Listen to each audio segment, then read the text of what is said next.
చేస్తాను. వాడిది మన దేశమే కాదు, మన బార్డరే కాదు, మన దేశం గురించి వాడు ఎందుకు సంతోషంగా మాట్లాడతాడని నేను అంటున్నా.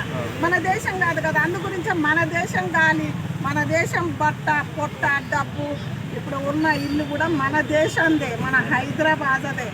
ఆలోచించి మాట్లాడుకోరా కుక్క అని మనం ఎన్నోసార్లు వాడిని అడుగుతాను. మా హైదరాబాద్ అయితే తినుకుంటా ఎక్కడో కూర్చొని హిందూ దేవతలు సనాతన ధర్మం అంటాడు. సనాతన ధర్మం దాని విలువేందో వీడికి తెలుసా? దాని బొట్టేందో తెలుసా? పూలేందో తెలుసా?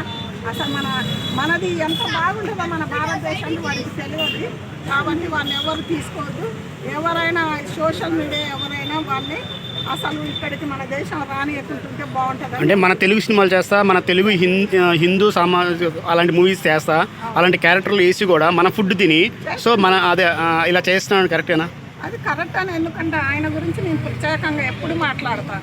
ఆయన గురించి మాట్లాడినా, ఎందుకంటే పాపం ఆయన ఎన్ని తిట్టినా నాకు పాపం తెలవదు.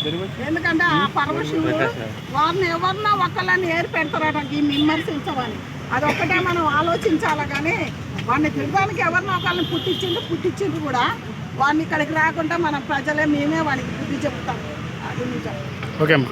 ఎవరైనా సరే ఆ అమ్మాయి ఎవరి దగ్గర ఉంటే కేసులు పెట్టరని చెప్తున్నారు కదా, వాళ్ళకి దయచేసి అప్పచెప్పండి అని చెప్పేసి నేను కూడా నాకు 2 ఆడపిల్లలు, నేను కూడా రిక్వెస్ట్ చేసుకుంటున్నాను. చాలామంది ఇప్పుడు కూడా వెతుకుతున్నారు, చాలా వెతుకుతున్నారు. కానీ ప్రాణాలతో అమ్మాయిని తీసుకొని వచ్చి ఆమె ఆరోగ్యం బాగాలేదు, హాస్పిటల్లో అడ్మిట్ అయింది బెంగతో. ఆమె తల్లికి అప్పచెప్పండి అని చెప్పేసి నేను కూడా రిక్వెస్ట్ చేసుకుంటున్నాను.